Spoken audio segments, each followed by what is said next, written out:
All right, everybody, welcome to Friday Night Live. We're going to be doing about an hour and a half of quick sketches, so about 3 sittings of quick sketches. We'll be doing probably just 5s. So basically we'll just do 3 sets of 4 or 5 minute quick sketches. I've got my model up here on the stage, and we'll go ahead and get started. And I guess Krista's going to read your guys' questions off to me, and I'll do my best to answer them in a clear manner, but not always easy to do while you're doing quick sketch.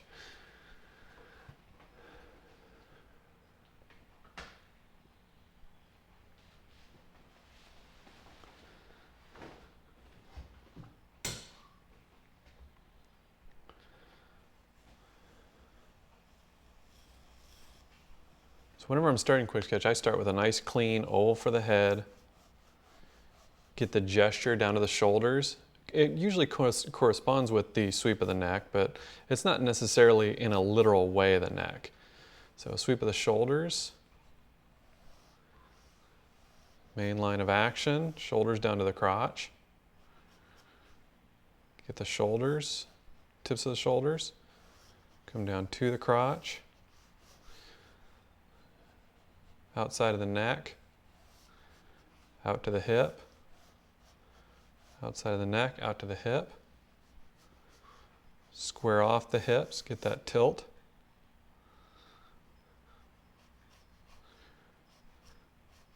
Get the limbs, line 1, line 2. Just simple sweep to those limbs.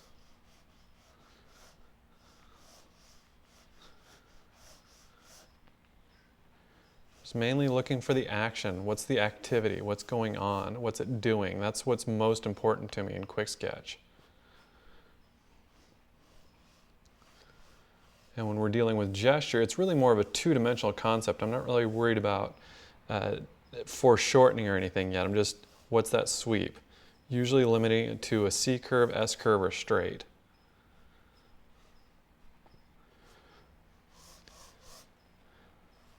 Then I start getting into structure. And if gesture is the movement between forms, structure is the movement across or around forms. So now we start to deal with cubes, spheres, and cylinders for the most part. I don't get too much into anatomy at this point, although I will. It's a little early. Right now it's just simple structure.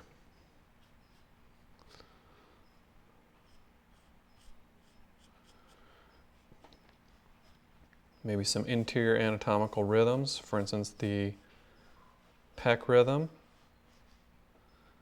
maybe the opening of the rib cage,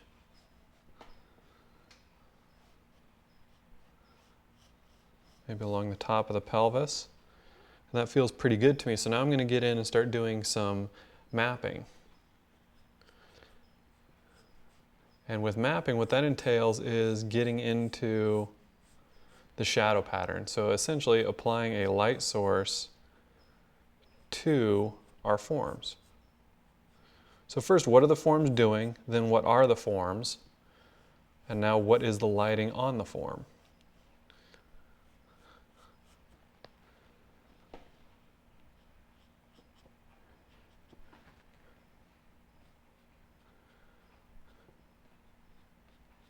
Are you okay with the question? Yeah. So right out of the gate, this is from Arwan. Why should a student practice Quicksketch? My goal is narrative fine art. Because gesture is important to everything. And the question was, why is Quicksketch important to someone who, say, is going into narrative fine art? Because gesture is still the action of the figure. And if you're going to have any kind of figures performing any kind of an action in your narrative fine art, then you're going to have to learn how to capture that gesture of the figure in an efficient and simple manner. You don't want to have to go in and render everything out to be able to solve it.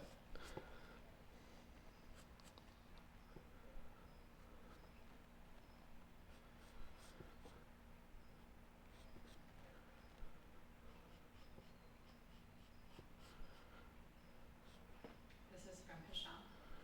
Any advice on how to train when your life is hectic and you need to go into maintenance mode? Basically, just pick the things that you feel like you need to maintain the most. I mean, that's always a tricky place to be in. But always just pick those things that you feel are the most important and squeeze in what time you can to maintaining those skills. I don't think there's any really magical way to come up with time that just isn't there. So what you have to do is almost go into triage mode and say, well, what's the thing that needs to be dealt with the most? What's the thing that needs to be maintained the most?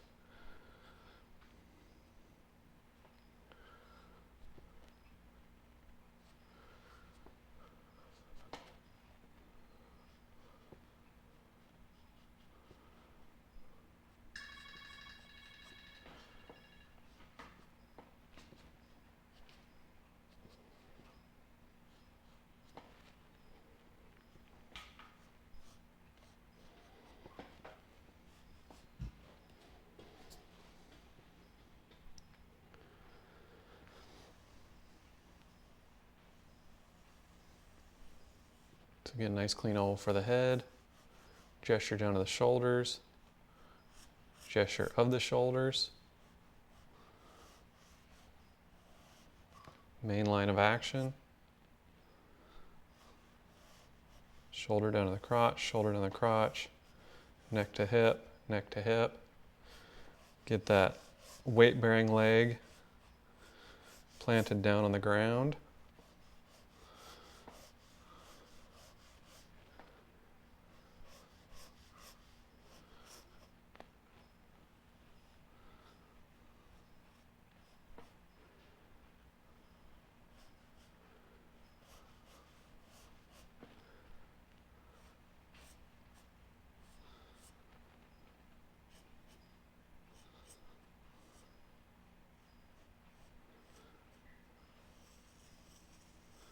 And moving into structure.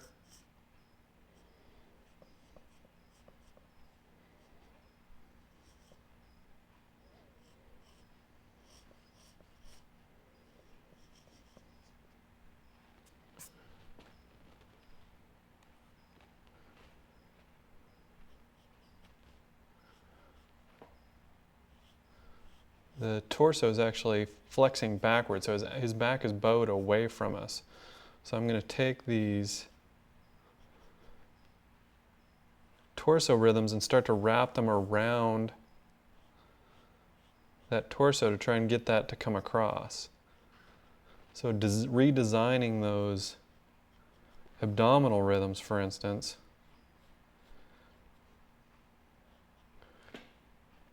to wrap around and show that torso bending away from us. That's something you can see quite a bit in Frank Frazetta's work. He really uses those abdominal muscles to sell the action of the body. And then as we start to come down to the bottom of the torso, then they start to bend the other way. So it's almost like a corrugated tube.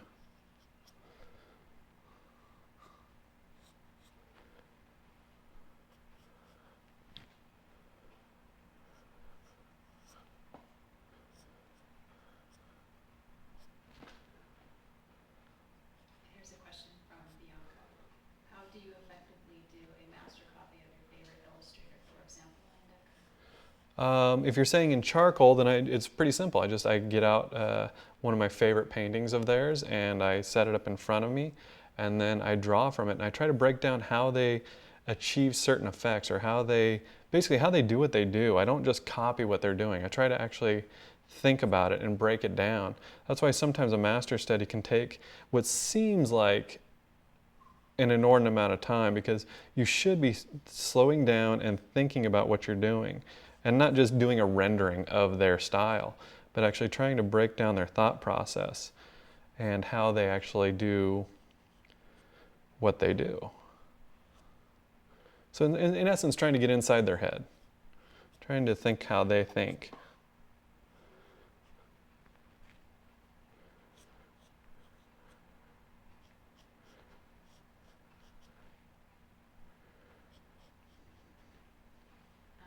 Bob's asking if you're drawing from the live model. Yes, I am. The question is, am I drawing from the live model? And yes, I am.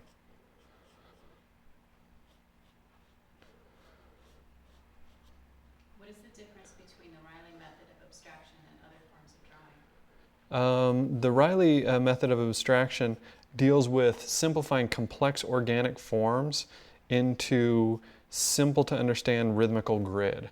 It's not really that unique, it's just it has its own specific system of rhythms. It's not that much different than, say, Steve Houston's method of drawing, which actually comes from, I think, Harry Carmian, and I'm sure it's someone back before him as well. Or Loomis's way of drawing. It's not really that much different. It's just, it's their way of breaking it down. To me, one of the big benefits to the Riley method is it's very easy to add other concepts. It's not really a purist way of drawing. It's more like Legos. It's very easy to snap other concepts and other ideas into it. So it's a great sort of foundational aspect of drawing that is very easy to add other concepts to it. So it's more just a way of thinking, a way of breaking down complex forms into simple ideas.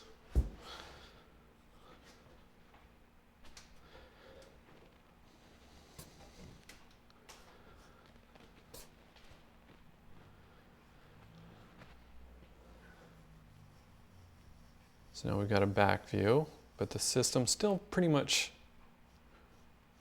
remains the same.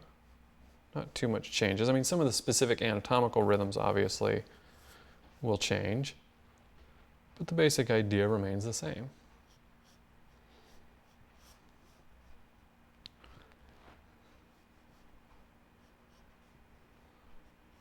Is there a point a person gets to where they're able to draw a figure from your imagination without any reference? Yes. Now the level of believability. So the question, I don't know if you guys can hear Krista or not, but the question was, is there a point that you get to where you can draw a figure from your imagination? And yeah, obviously, because there's a lot of people that do it. Now the level of believability that will come with that figure, there's always going to be a certain sort of interpretation that's going to be involved there because it's coming out of your imagination. So yeah, I mean, of course, there's always going to be a level of stylization there, no matter how much you try not to. But yeah, you can. I mean, there's lots of people out there that do. Maybe not lots, but there are people out there that do invented figures that are pretty convincing. And there's also, to me, varying degrees as well. I mean, some people have reference, but then they deviate from it quite heavily. There's some people that are slavish to their reference. So it's not, to me, it's not just a binary, this is invented, this is not invented. So I know a lot of artists, a lot of illustrators out there that use reference, but you wouldn't really necessarily know it, not in a negative way, but you wouldn't really necessarily know it to look at their work. They have a tendency to make that reference their own. And then there's other artists that, like myself, that, the use of reference is obviously quite evident. So that was a long answer to a fairly simple question, which is basically yes, you can do it.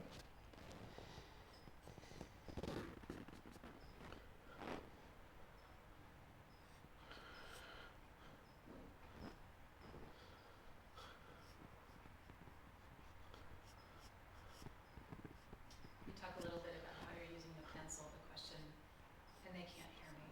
Okay. The question is how you are angling or how you are thinking about the pencil to make soft core and sharp cast edges. Okay, so the question was, can you talk a little bit about, it was more drawn out than this, but can you talk a little bit about how you're using the pencil? Yeah, a lot of it's is kind of intuitive at this point, but basically I'm using the side blade of the pencil to get softer edges, usually at form shadows in Quicksketch. I try to simplify things down to, again, easy to manage concepts like hard and soft edges. And so when I'm getting up on the tip, like you can see here, I'm getting into more hard edges. If I use more of the side blade of the pencil, like say coming down the side of the body here, then I am using more that side blade to get that soft edge. So it's using the side bevel to get more of a soft edge or a thicker line, and then it's using the tip of the pencil to get more of a hard edge or a thinner line. As far as my thought process into that, it's mostly through observation. Not really any trick to it, just looking up there, and where I see a hard edge, I execute a hard edge. Where I see a soft edge, I execute a soft edge. I don't mean to be flippant about it, but yeah, it's mostly observation at this point.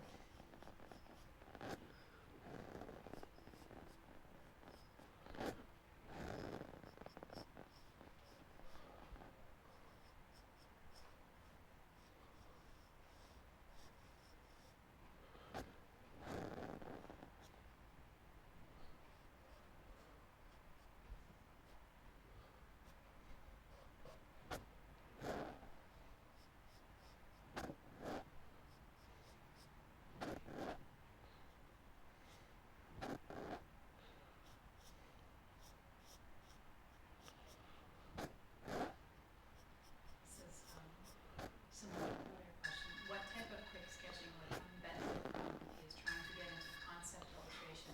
Would one also do costumes, patterns, etc.? So the question is, what type of quick sketch would you benefit from if you want to get into doing concept design? And then further expand on should I do costume quick sketch? The answer is, if you're going to do concept design, you want to be as well-rounded as possible. So yeah, you want to get into, you want to do costume quick sketch, you want to do more character type quick sketch, and a lot of the animation schools will provide that. Here we mostly do the nude figure. That's what I would start with, because the nude figure is what, if you don't understand the nude figure underneath the clothing, if you don't understand a baseline figure before you exaggerate it, then you're going to have a tough go of it. It's tough to stylize without knowing a generic figure. It's difficult to put clothes on a figure if you don't understand the figure. But yeah, you want to be well-rounded, obviously. It's similar to being a comic artist. You're going to have to draw heavy people, you're going to have to draw thin people, you're going to have to draw fit people. You're going to have to draw, people wearing lots of clothing. You're going to have to draw people wearing spandex. You're going to, so you're going to, at some point in your career, you're going to probably have to do just about everything. Those are two fields of study, comics and concept design, that are very. You have to be pretty versatile if you want to be good at it. Otherwise you're going to be limited to doing one thing. And what happens when you're limited is that, when that job is no longer around, then you get passed up for someone who's more versatile. So yeah, I would say with anything, really, you want to be as versatile as you possibly can be within reason.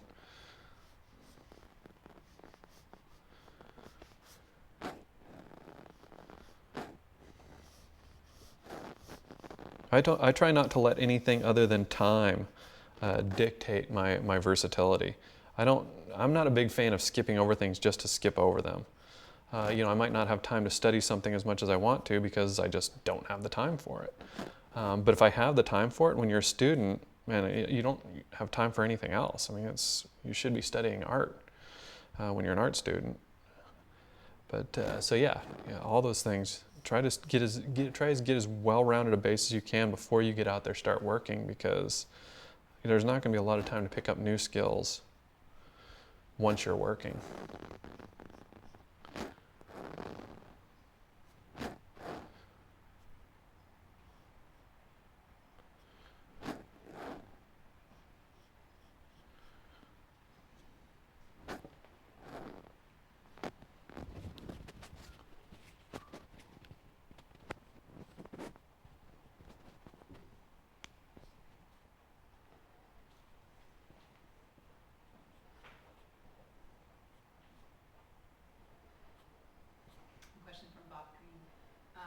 Erik, how strictly do you follow a daily schedule? Can you describe it, and how, if at all, it's changed since your early student years?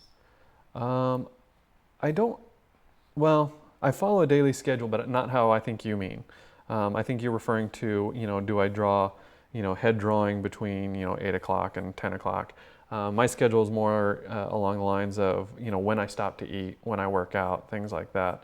But beyond that, most of my schedule is dictated by what I'm teaching or what my job is. All those things are going to take precedence, and that's usually dictated by my clients and my class schedule. So yes, in that way, it's very different than when I was a student. When I was a student, I had a very, I tried to have a very strict regimen. So yeah, Tuesdays would be head drawing day, and I would warm up with, features out of the Vanderpool book. And then another day, Wednesday might be figure day, and I would warm up out of Bridgman, and then do, an Elvgren master study, or something along those lines. So yeah, I tried to have my schedule pretty laid out because I didn't want to have to waste time figuring out what I was going to do on any given day. Because when I was a student, my schedule is pretty hectic now, but when I was a student, it was ridiculous because I was a full-time college student. I had not a full-time job, but a fairly busy job. I think I was working 25 hours a week, something like that. So I didn't have a lot of spare time to work on art. So I had to make sure that, I had my schedule laid out in front of me. I didn't want to have to look around for what I was going to be drawing. And one thing that I would do that saved me a lot of time was I always had a master study going. And I would literally have a bench that was dedicated just to that over in the corner of my room. And so I always had that. So no matter how much time I had, even if I only had 20 minutes to sit down and study, I had that ready to go at all times. Then other days, I might be able to go and actually dig out a specific thing to study, but I always had that master study. So even if I just had a couple minutes between, getting home from college and going to, cook Italian food for my job, I always had something ready to go. So a lot of it's just trying to be as efficient as possible when your schedule is limited.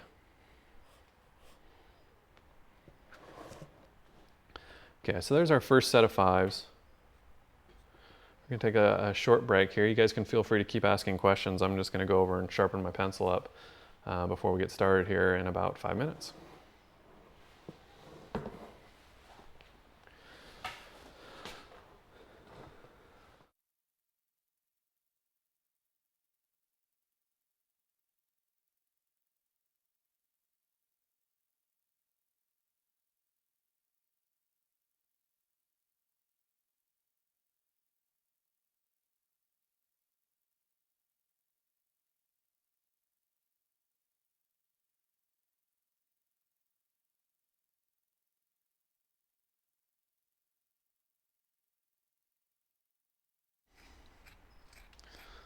Okay, so here's one. What do you think of drawing merely as a hobby or pleasure rather than trying to make a full-time profession? The question is, what do I think of drawing as a hobby rather than trying to make a profession out of it? I think that's great. The only reason that I went into it as a profession is that I'm not really that good at anything else. So it was either do something for a living just for the money that I'm not really that good at, or do art. I enjoyed it. I was good at it. There's other things I enjoy, but I'm not all that good at them. So it was between doing something just for money, doing something that I'm not that good at, or doing the one thing that, I can make a living at and I enjoy and I'm pretty good at it. But no, if you're in a situation where you're good with, you enjoy your job and you're making good money at it, yeah, no, nothing wrong with being a hobbyist at all.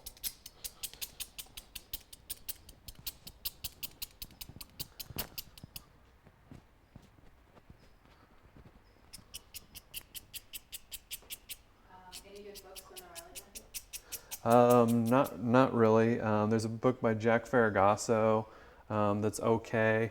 There's a book by Apollo Dorian that's pretty good. But aside from that, one of your best bets is going to be our online school with the workbooks. I know that's kind of, pitching our own thing, but there's literally thousands of pages of workbooks that are part of our online program, and that's going to be some of the best written material out there on it. In truth, probably the best written material in the Riley method is a defunct, or actually not even defunct, it never even got launched, correspondence course from back when Frank Riley was alive. And he got some of his best former and students at the time, and they put together something very similar to the famous artist course, but it was mostly on Riley-like material. And unfortunately, it never really got published, so the only things that are out there are some of the sort of prototype copies of it that they put together. I actually have 8 of the chapters, and I'm trying to get a hold of the rest. And a guy actually emailed me a while back. I need to get back in touch with him. He says he has the others. So that's probably from what I've seen of it, that's probably the best written material on it.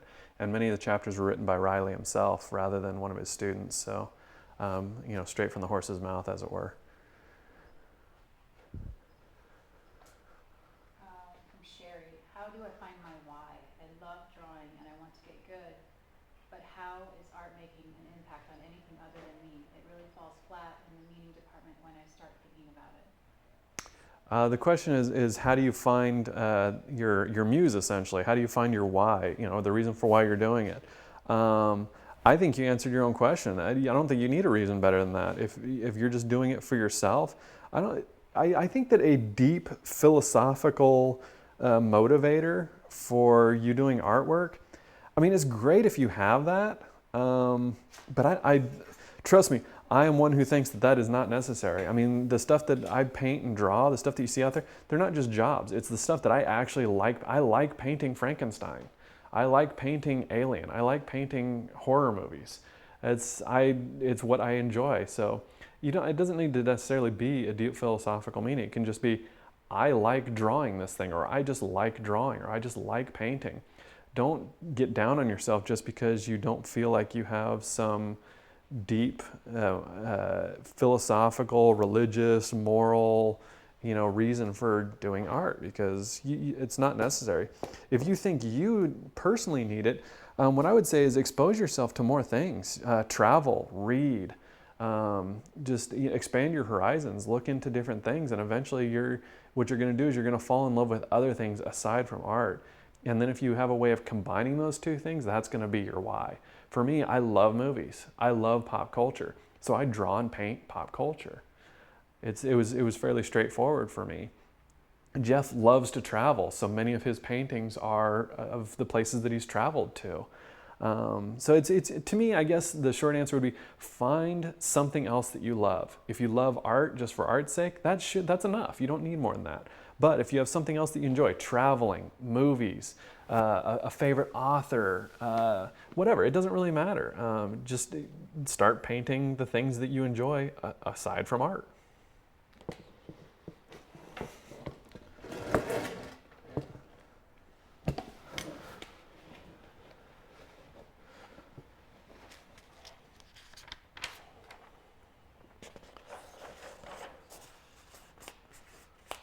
Okay, so we're going to get started here. Again, we're going to do 4 more 5s.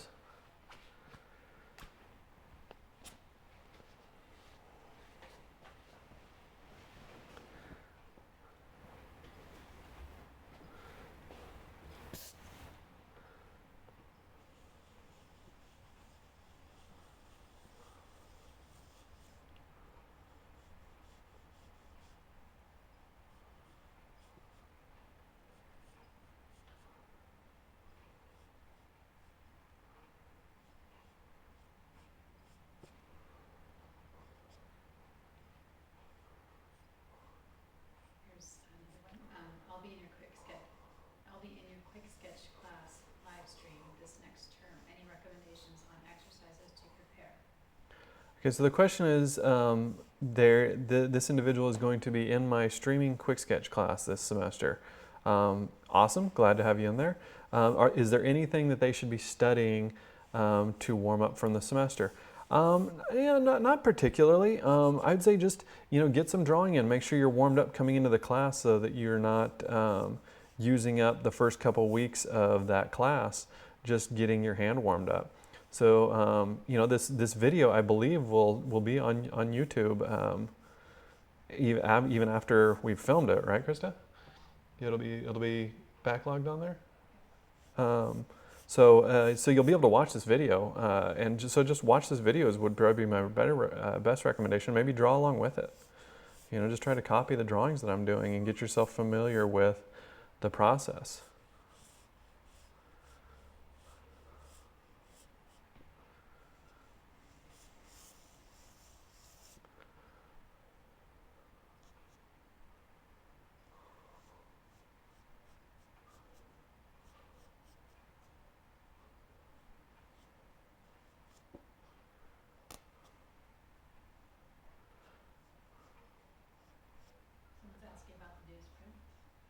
Materials question, the newsprint.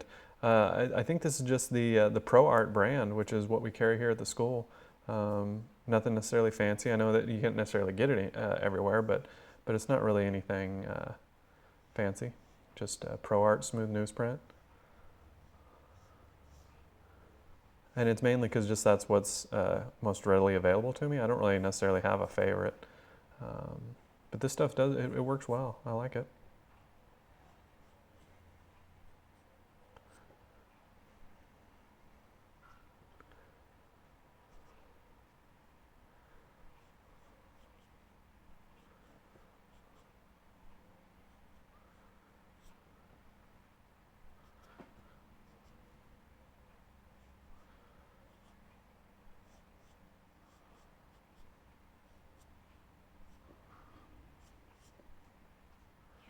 Principles that we learn at Watts for human figure drawing be applied to animal figures as well. I'd like to be able to draw humans, animals, and creatures equally well. The question is, can the principles laid out in the Riley method or at the Watts school be used for drawing animals and creatures as well? And yes, absolutely, absolutely it can. It's really more of a philosophy. It's not really necessarily limited to any one thing.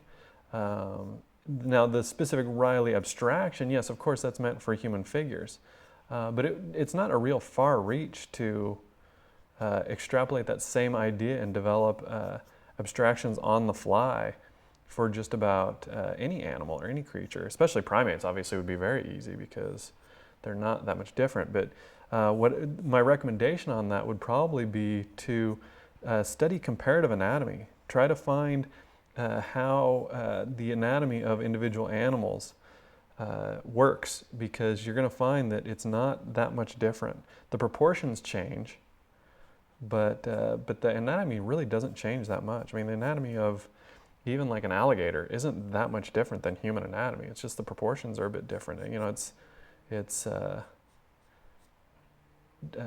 developmental proportions are geared more towards, you know, what, you know, alligators do and not what people do.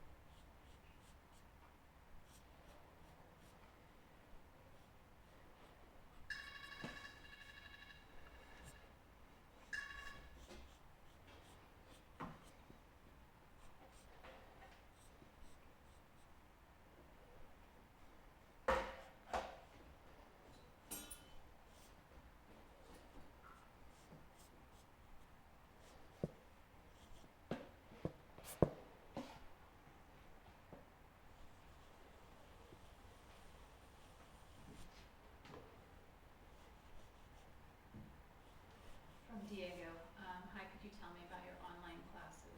Do they include critiques on students' work, or are they just a library of videos?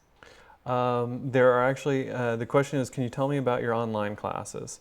It was more expansive than that, but that was the basic gist of it. So our classes are actually broken down into several different types. We have the subscription membership, which is more just a catalog, not just, but it's a catalog of existing video demos. And you can get critiques if you pay for that membership level. But then we also have the streaming classes, which have also two options. and our streaming classes, which are more like the classes here at the brick and mortar school. And they basically are broken down into, it's called auditing, and then is it just full membership is what it's called, something like that? Or participant? Full participation. And that is where you actually have full participation. You get the demos, you get the reference from the live model, and you get critiques each week when you submit your drawings. The audit, you get to watch the demo, and do they get reference? Yeah. And they get reference, but not critiques. So that's the sort of the different levels. I think it's outlined pretty well on the website exactly what's involved with each thing. But there's actually quite a few different options at different price points. So something for everyone, as the saying goes.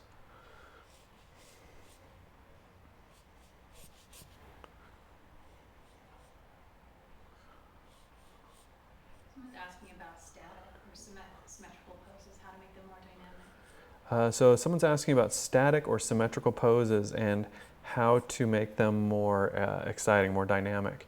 The question to that is try to just pick one side and make it a little more active.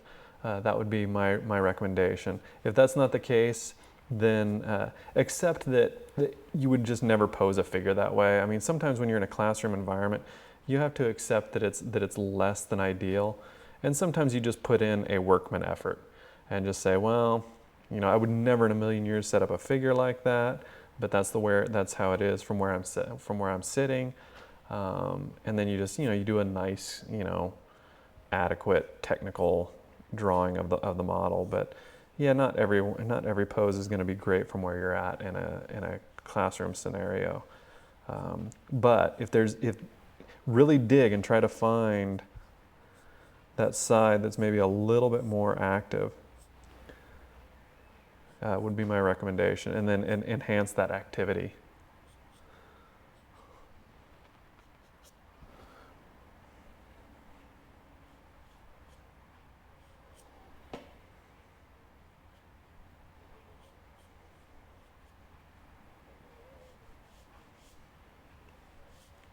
Let me know if you want more questions or if you just want to draw and comment on them. No, you can keep firing away. From a financial perspective, do you think it's wiser to have the fundamentals like values down before going to watts? The question is, do I think that it's good to have the fundamentals like values down before coming to watts? No, I do not. In fact, I think one of the greatest strengths of our school is our ability to teach fundamentals. In fact, a lot of the teachers that teach fundamentals at many other schools were trained here at Watts. So no, I have heard that before where people say, oh, I really want to take classes at Watts, but I just don't feel like I'm good enough yet. And I've never really understood the idea of not thinking you're good enough to go to a school. That's kind of the school's job, is to get you good. So yeah, no, I don't think that that's necessary at all. And in fact, I think you're probably doing yourself a bit of a disservice thinking that. So, I mean, we've literally had students that have never picked up a pencil before come into class, and 2 years later they're doing fabulous drawings. So no, not necessarily.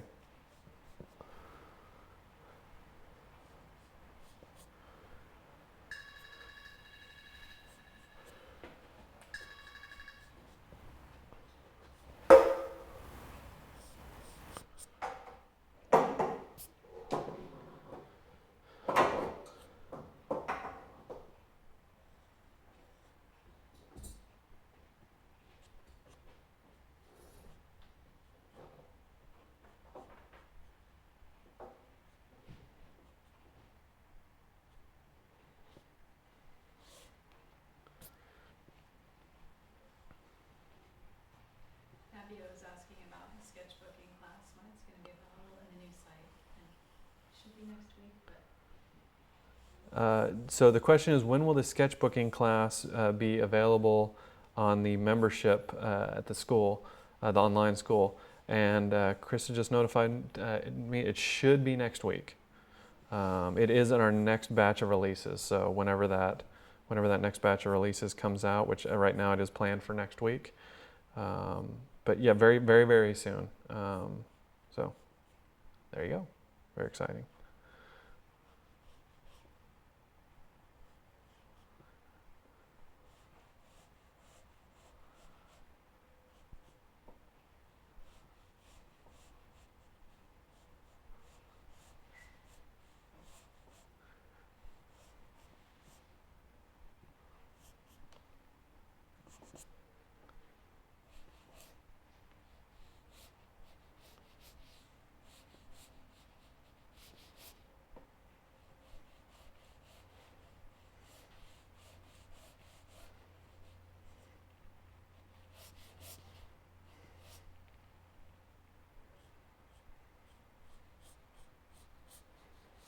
Another from Bob. My life drawings tend to come out too contoury, even though I'm thinking about the forms. How can I get more of a sense of structure in my quick sketch? Stay away. The question is, my drawings tend to be too contoury. How can I get a better sense of form and structure? I would say simplify your, don't even think about contour. Contour is usually one of the last things that I think about. When I'm establishing my drawings, I'm thinking much more about these simple gestures. So again, S curve, C curve, straight. I don't really get into that much contour at all. Contour drawing is a great exercise, but as a means of drawing, to me, in my personal opinion, it leaves a lot to be desired. That's not to say that there aren't great people out there that lean very heavily on it. Just not for me. I like to get in and break down what is causing that contour, more so than get into the contour itself. So that would be my recommendation, is just stay away from contour in general and focus more on gesture and structure when you're actually laying in your figure. I know that seems like kind of a weird answer. It's like, well, how do I get better at that? It's like, well, do that. But it's true. Just rely more on gesture and structure to lay in your drawing, and not as much on contour. Contour is usually the last element that I'll add to a drawing.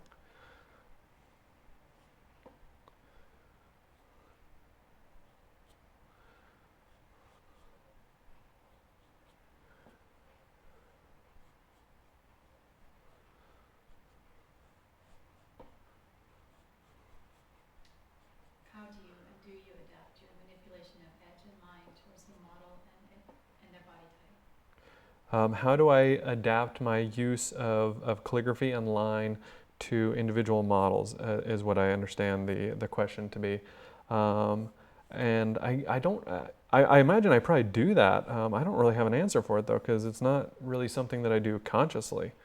I wish I had a better answer for you than that, but I would guess that I probably, for more chiseled models, I probably use harder, more chiseled lines, I would guess.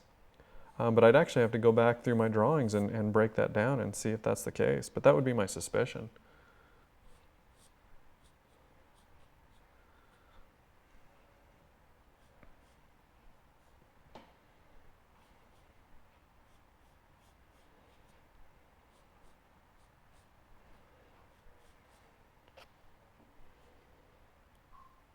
Sometimes an artist is, I mean, I know I'm a teacher, but I think sometimes asking an individual artist about their style, they might be one of the worst people to ask, because you don't really, at least for me, I don't spend that much time thinking about my individual style that much. It's fairly intuitive, which I guess is what makes it my style.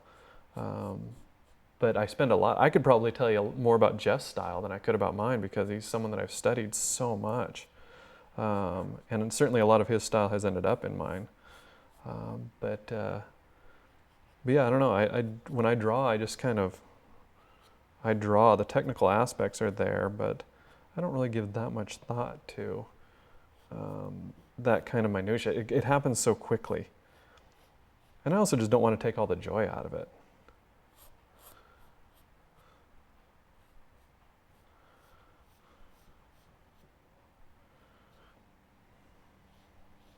So this student is balancing studying and practice drawing. Any tips to manage time efficiently? So the question is any tips on being more efficient with your time? in studying. We talked a little bit earlier about having a schedule. That certainly can help a lot. But also having a default. As I mentioned earlier, I always had a master study going, so that even if I just had a few minutes to draw, I could always sit down and spend 15 minutes on a master study that I had sitting there taunting me. There was never any excuse. It's like, oh, I don't have time. You always have time to sit down and spend 15 minutes on a drawing that's already sitting right in front of you. So that's a great way to do it. But also try to limit procrastination. I know that's really tough, and it's something that I am not particularly good at. But limit procrastination. That's one of the biggest time wasters out there, is sitting down and having to convince yourself to draw. If you feel the urge, sit down and draw. Just start drawing. It doesn't have to necessarily be this really drawn out, no pun intended, process or decision making. Just sit down and draw. But have a schedule. Is probably one of the best things that you can do to be efficient with your studies. Is always knowing what you're going to be doing ahead of time.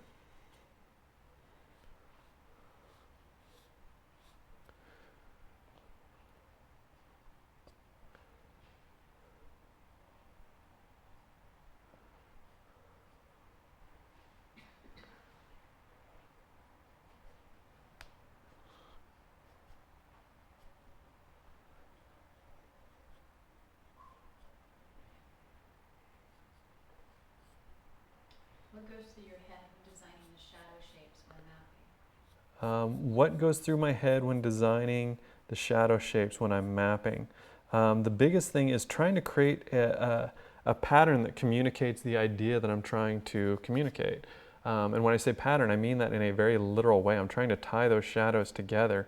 And then beyond that, it's also trying to communicate the idea that I'm trying to communicate in the drawing.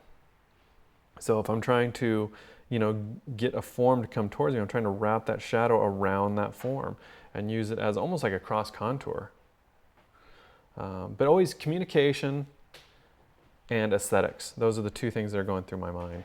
And isolated little shapes that sit sort of all by themselves don't always work that well. I feel that shapes work better when they tie in together with other shapes. So that's why it's actually called a shadow pattern. It's not called, shadow shapes or shadow spots. So think more about like peninsulas or continents and not islands. You don't want all these little tiny pop, pop, pop, pop, pop, pop, pop, pop. You want a pattern that ties together all the way down the body and try to lock things together as much as possible.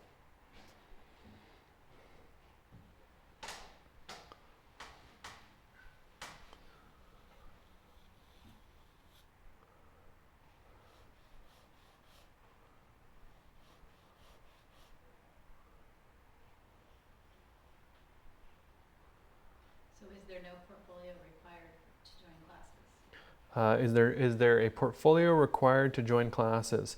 No, there is not. First come, first serve. No portfolio review. I mean, if you want to bring in your portfolio, we're more than happy to take a look at it. But no, it is not. It's not required. It's just a purely first come, first serve basis. I can't speak for all the teachers, but one of the things that I'm very proud of at the school is that anyone who has the desire to learn to draw can come here and learn to draw.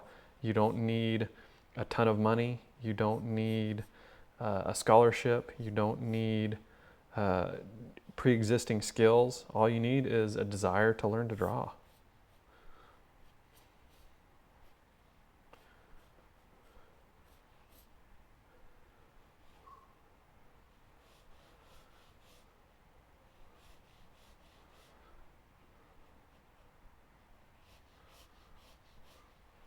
There's a question about lighting.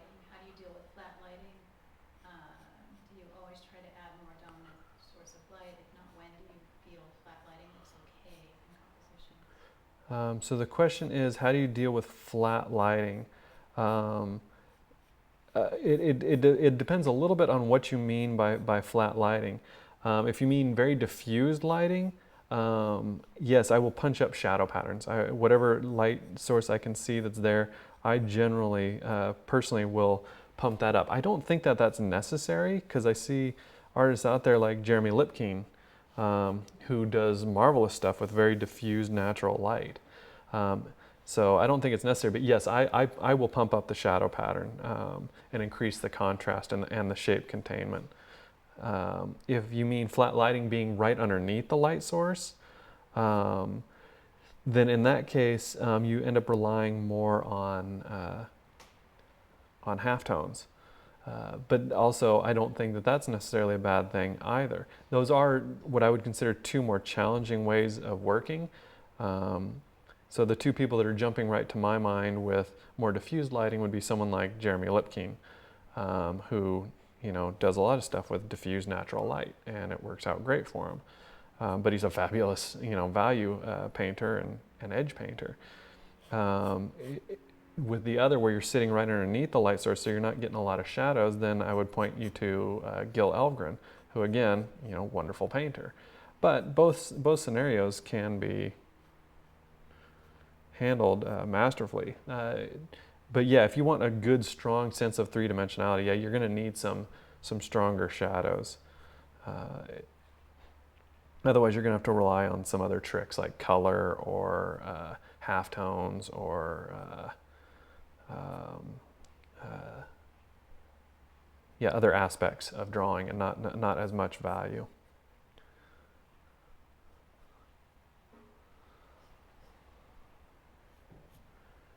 But I would definitely consider my style a little bit more noirish. So I rely on lots of heavy shadows in my artwork. That's something that I like a lot.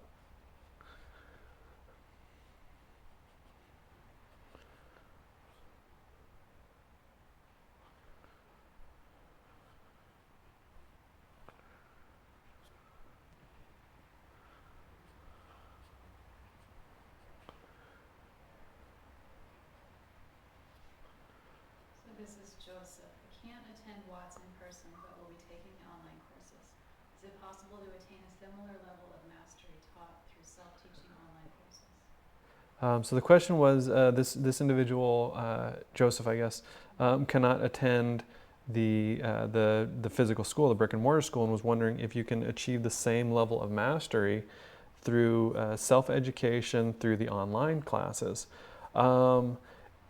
Purely my opinion, yes, you can. I think it's more the camaraderie and the social aspects that you'll be missing out on, and maybe a certain aspect of one-on-one attention.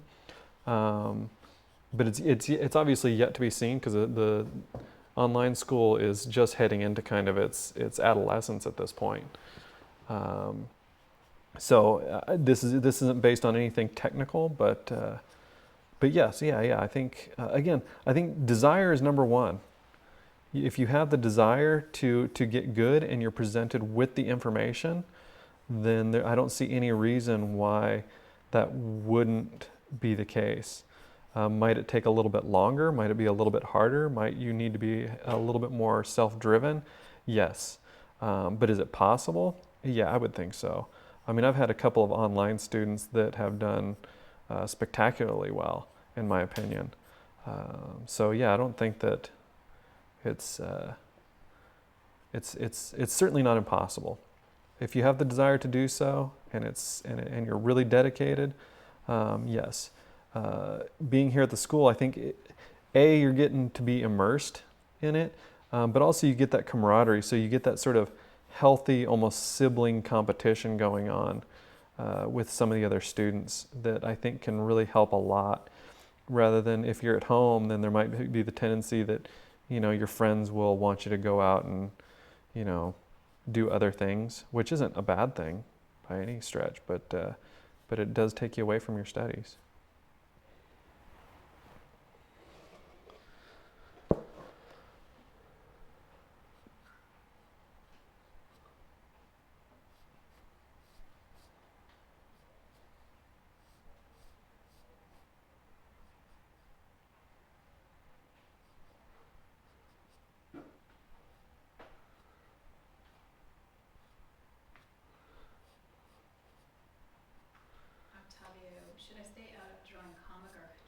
cartoonish styles while learning or practicing fundamentals? So the question was, should I stay out of drawing cartoonish or comic book styles while doing academic studies? Yeah, you know, that's a tough one to answer because I think that's going to be a bit individual, a bit up to the individual. I would, here's my 2 cents on it, but realize that this is just purely my opinion on the subject. I think that never stop doing what got you into it in the first place, because then it's defeatist. Okay, I want to be a comic artist or I want to be a cartoonist, but I need to go and study academics. So you're going to stop drawing comics and cartoony things. Well, that doesn't make any sense. You're taking the joy out of it, which is why you went into it in the first place. But that being said, if your time is limited, if you have difficulty focusing, yeah, it may be something that you have to do. But for me, when I first started here at Watts Atelier, I never stopped doing the things that I enjoyed doing. I still drew comics. I still drew, concept design stuff. I still drew Star Wars stuff. I still drew all the things that I enjoyed drawing. Now, I didn't draw them as much as I had been because I had other things to take up that time. But no, for me, I got into this stuff for a specific reason.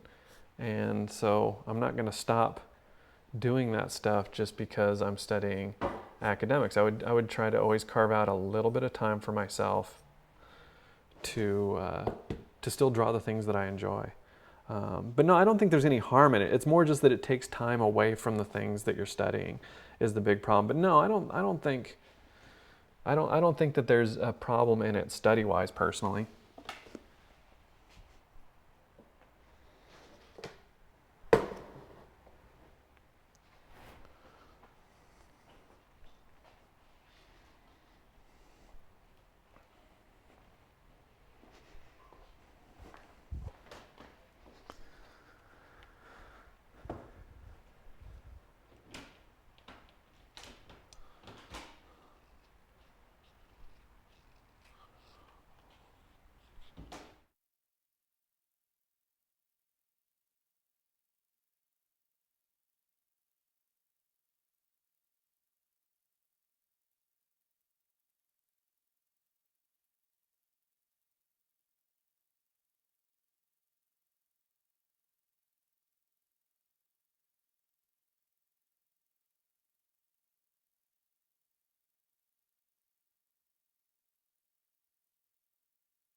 Jason, do you get a fair amount of people that move to the area to attend school? If so, how do they manage financially? Cost of living in Encinitas is kind of high. I think you guys, they can read the questions, right?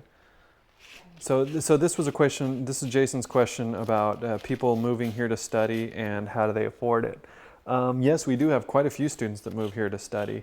And I would say the most common thing they do is they save up their money and then have a finite time that they're here, usually anywhere from a semester to a year. Sometimes it ends up being longer than that. But generally speaking, what they do is they save up their money, and then when they move here, they get on the, I think the Watts students have a Facebook page that many of them go to. Is that right, Roberto? Yeah. Yeah, so the Watts students have a Facebook page that they all kind of chat on, and I think a lot of them find roommates through there. So maybe they share a house between 3 or 4 or 5 people. Maybe they split an apartment between 2 or 3 people, and that makes it a bit more affordable. But mostly, I think what most of them do is they save up their money before they move out here. So maybe they study the online school for a year or 2 while they save their money, and then when they move out here, they've got money that will at least cover the basics.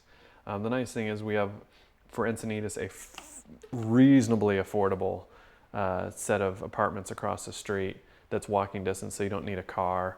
You can really keep your costs pretty low. Again, I understand the Encinitas is very, very expensive, but there are ways to sort of limit your expenses.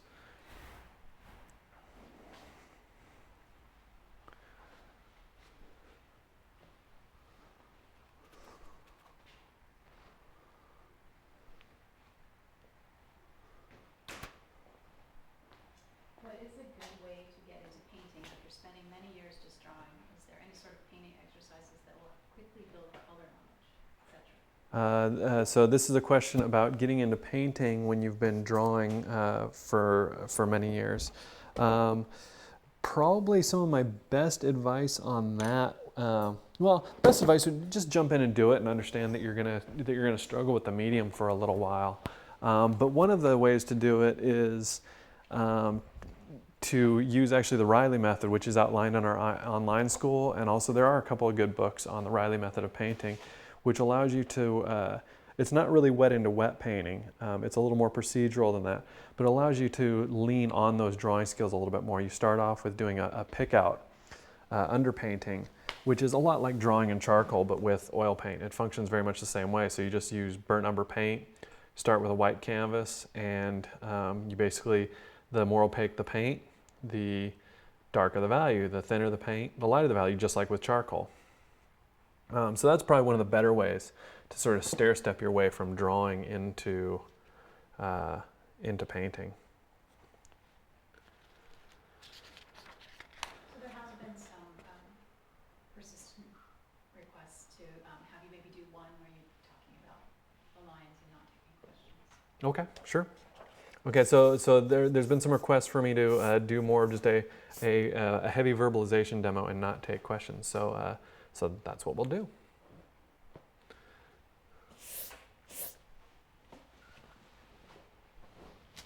Yeah, yep, hives.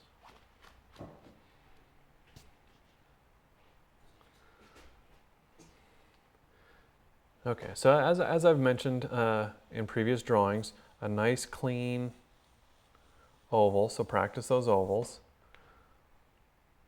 Then you want to get that gesture that connects the head to the shoulders.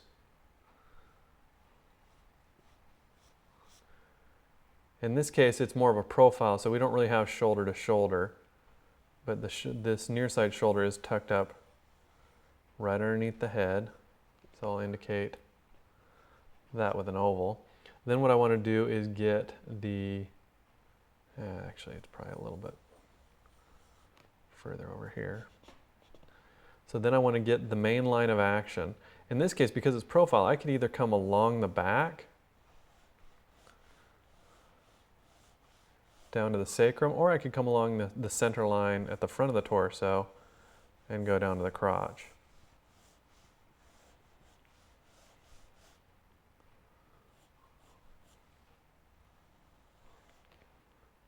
So just a simple line, C curves, C curves, S curves, and straights.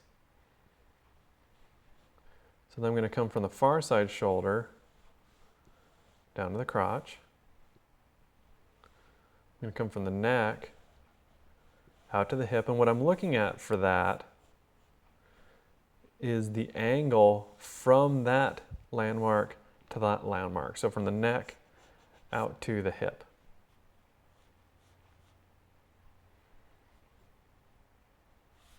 So that gives me the torso.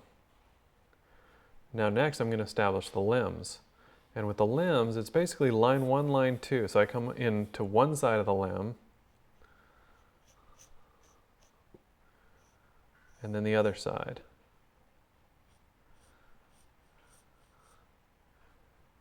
Here from one side,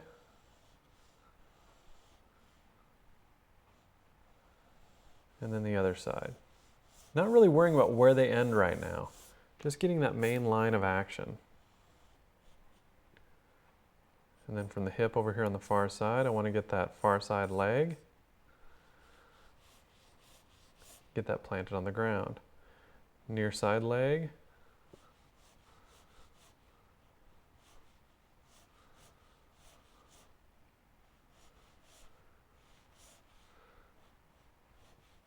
planted on the ground. So just capturing that simple gesture. Now I can come up here and go, oh, well, that hand's coming in front of the crotch. So that's where those lines would end. That hand's going to be somewhere right about here. On this one, I can see that the hand is actually almost more at eye level, so that forearm is quite foreshortened. So that's going to give me this hand somewhere about here.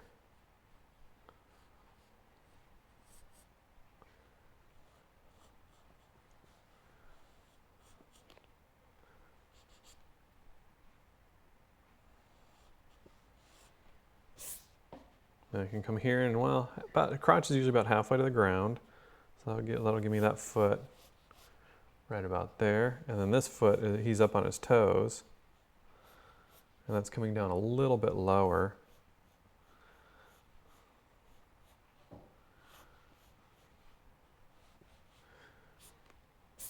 Okay, so now we have our gesture established. Next, I'll come in and start getting that structure. So again, the rib cage.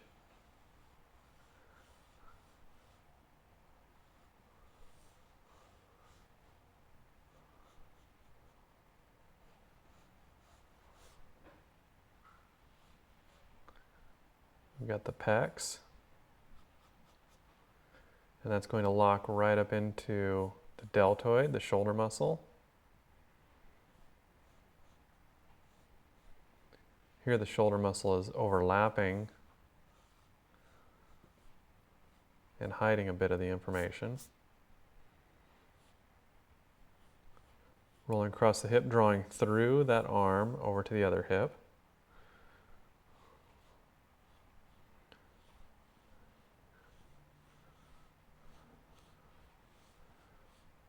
Getting that foreshortening of that leg coming towards me.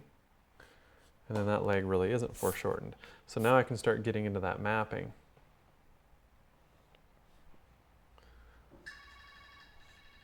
And we run out of time a little bit. But with the mapping, you want to come in and basically just get a really simple shadow established.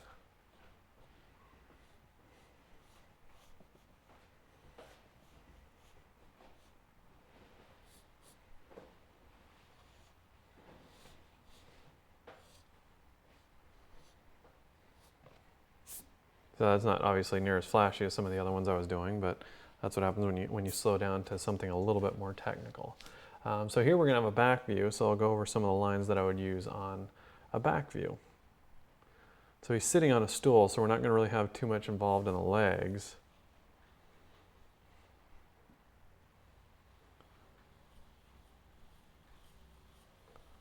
So nice clean head oval. Sweep of the neck attaching to the back of the head.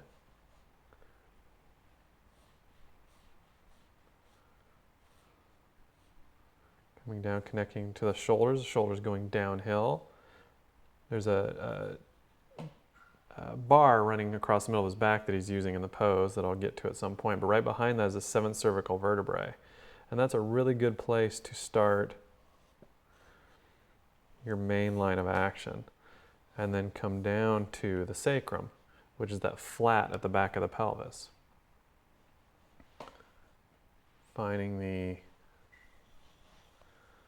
shoulders.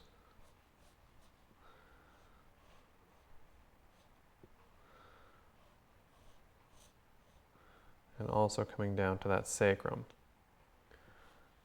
Now he's seated flat on the stool, so that tells me that there's a little bit of a tilt to his pelvis, but not too much.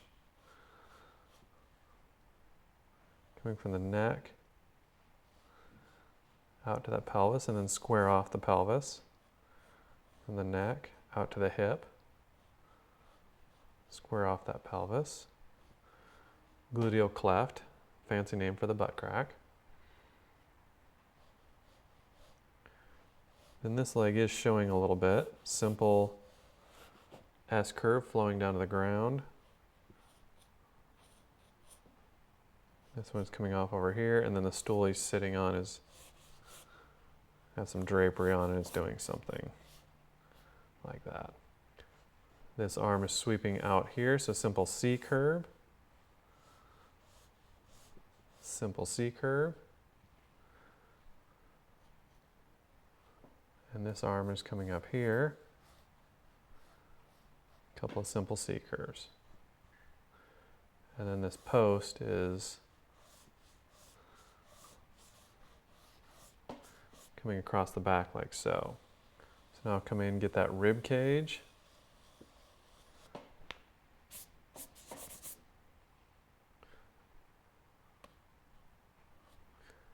And then we've got compression happening over on this side. So I'm going to get a little bit more activity.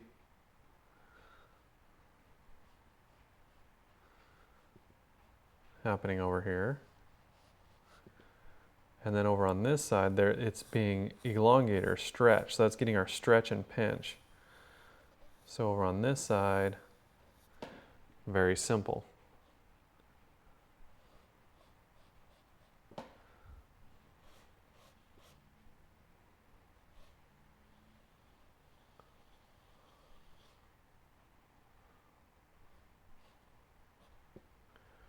And then even as I start coming into the shadow pattern, just right along the rib cage, through the midsection, and then wrapping around the pelvis. Come in and get a little bit of shading along the spine. We're going to lock this up into the deltoid.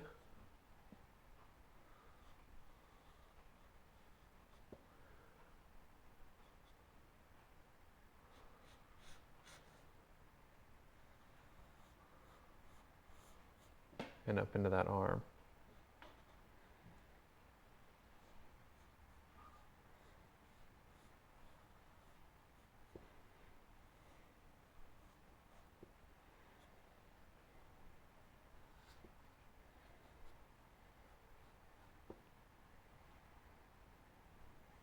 Got to cast shadow from this pole coming down. Shading in the arm a little bit, but then again coming in. Don't necessarily need to get anatomical with things. It certainly helps to know your anatomy, but it's not always necessary.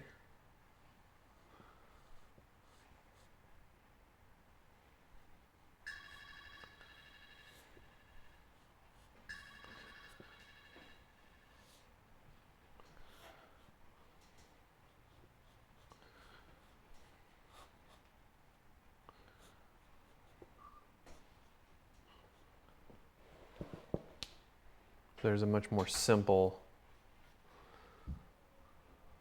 couple of quick sketches there.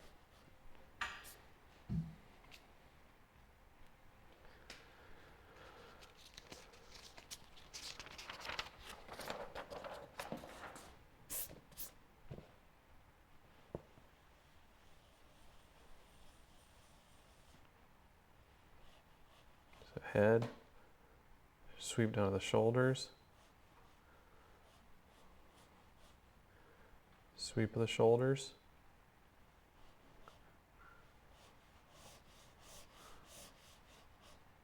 Main line of action.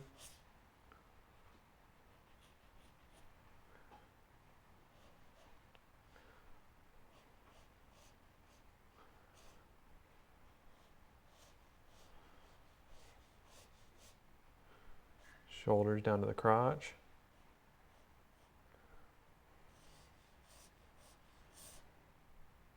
Neck down to the hip. Neck down to the hip.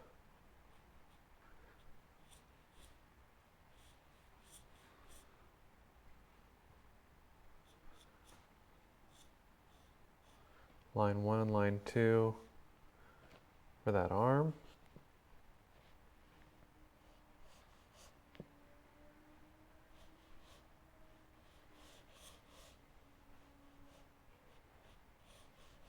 Line 1, line 2 for that arm.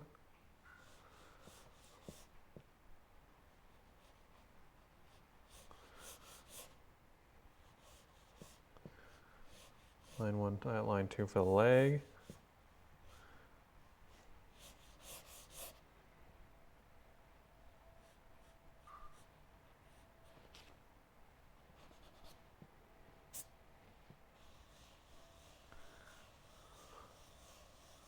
Egg for the rib cage.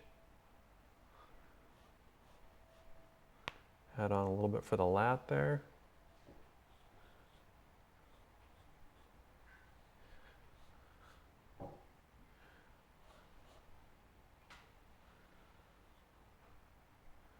Coming from the deltoid down into the pectoralis.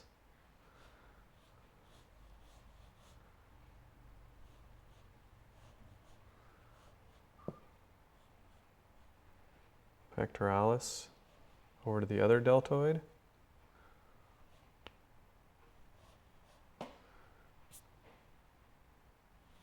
Hip hidden underneath that arm.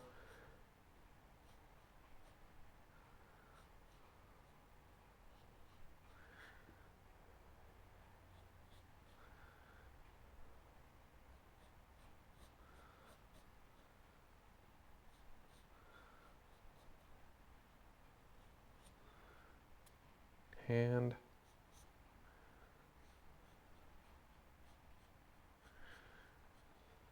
Hand. Foot. And that already would be a successful quick sketch. We've got a little bit of time, so we can come in and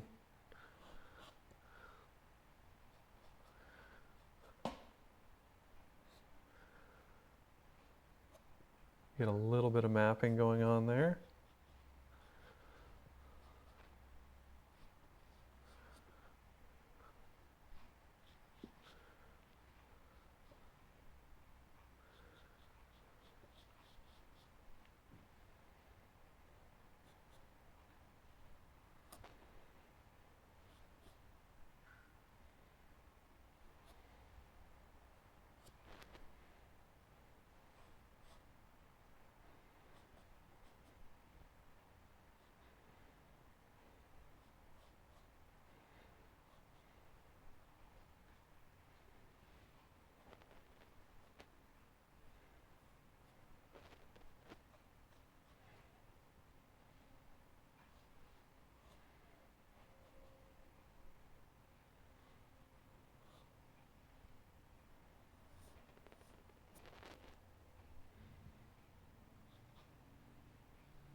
So tips for developing speed while still getting proportions and accuracy correct. My advice for that is don't worry about speed. Worry about efficiency. Speed comes from working smoothly and efficiently. It doesn't come from moving quickly. Eventually you will be able to move more quickly, but when you're trying to master those fundamental skills, worry more about efficient, accurate repetition. Speed will come with time. Speed always comes with being good at something. It doesn't come from being fast at something. I frequently tell my students, you'll get fast at being good, you won't get good at being fast.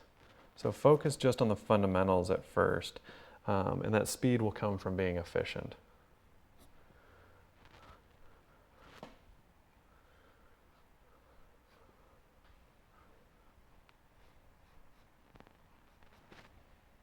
What should a beginner's schedule look like? Coming from graphic design, the field, he or she always wanted to be a great illustrator. So what should a beginner's schedule look like? A good balance between figure drawing, head drawing, and Quicksketch to begin with would be my recommendation. So, if you have 3 days a week to study, 1 day of study should be on figure drawing, 1 day of study should be on head drawing, and 1 day of study should be on Quicksketch. I used to break it down to a period of warm-up, which usually was studying one of the good technical artist instructors like Bridgman or Vilpu or Vanderpool or any of those kinds of guys is usually where I would start for my warm-up. And then I'd put in 20, 30, 40 minutes doing that warm-up whenever I felt like my hand was doing more or less what I wanted it to do, or at least what I was accustomed to it doing. Then I would start moving into some longer studies, either from photo reference or a master study. So, 20 minutes to an hour of study of something technical, and then getting into more of a long-term study, something like I said, like a master study or a good long study from a piece of photo reference, or if you can get into a life drawing class, obviously that would be ideal.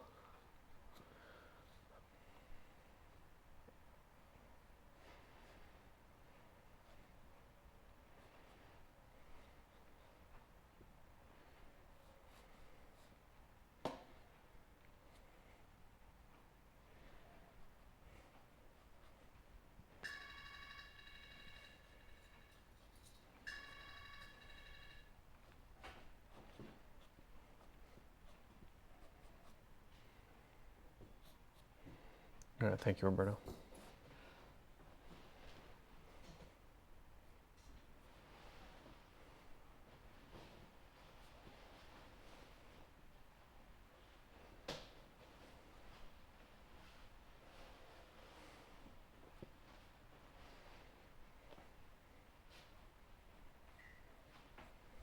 Would you study figure drawing before anatomy? So the question is, would I study figure drawing before anatomy? Yes, I would. In fact, exclusively. Otherwise, what's going to happen, and again, what I tell my students is that if you study anatomy before getting at least some experience drawing the figure, especially from the live model, you're going to be getting the answers to questions that you don't know you have. So yeah, you'll be accumulating this academic knowledge, which isn't a bad thing by any stretch of the imagination, but you won't know what the question is yet. So by getting in and drawing from the live model, what'll happen is you'll start going, oh, how does that, I don't understand how that works. I don't understand how that functions. I don't understand what that halftone shape is. I don't understand what's making that shadow. And then when you get into studying anatomy, you'll know what you're looking for. Otherwise, you don't really know what you're looking for.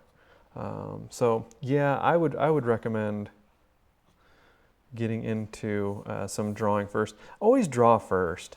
Get some experience. You're not going to be able to shortcut the process. So Just get in there and draw. Don't worry about doing bad drawings. You're going to do bad drawings. You're going to fail. It's part of it.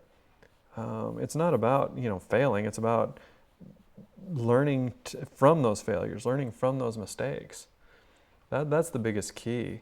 If you're going to, fall apart every time you do a drawing or every time you make a mistake, drawing might not be for you because you're going to make a lot of them. And there's no way to really not have that happen. So just start to have fun with the process. So that would be my recommendation. Is just sit down, draw, and as you draw more, you're going to have questions, and then that's where stuff like perspective and anatomy and color theory and things like that will start to come in a little more useful. So that's the way I feel about it anyway.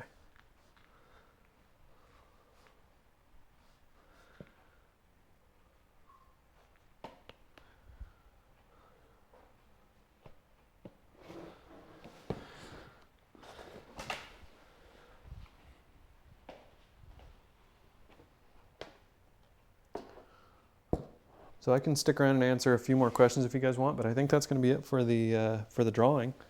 I hope you guys enjoyed it. I enjoyed coming and drawing, so always fun to draw from a good model and have a good time and touch base with some of the students.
Any more questions or anything, or we good?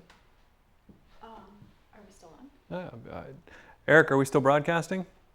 Yeah. Oh.